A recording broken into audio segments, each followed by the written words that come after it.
Amagambo yo mu Ivanjiri Ntagatifu uko yanditswe na Luka. Nuko Elizabeti ageze igihe cyo kubyara, abyara umwana w'umuhungu.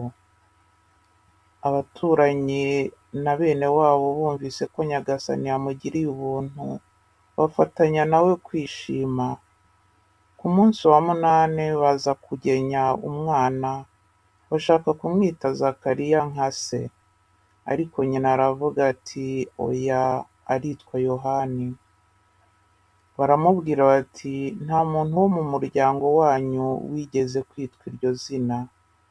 Nuko babaza se mu marenga uko yifuza kwita umwana.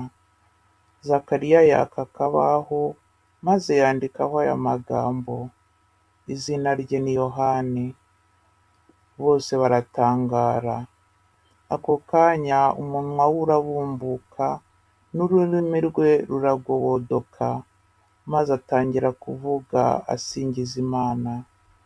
Nuko ubwoba butaha abaturanyi babo bose, n'abo mu misozi yo muri Yudeya bakwiza hose ibyabaye. Ababyumvaga bose bakomezaga kubizirikana mu mitima, bibaza bati uyu mwana azamera ate ko ububasha bwa Nyagasani buri kumwe na we? Umwana uko yakuraga ni nako yungukaga ubwenge, nuko yibera ahantu h'ubutayu kugeza igihe yigaragarije imbere ya Isiraheli. Iyo ni Ivanjiri Ntagatifu.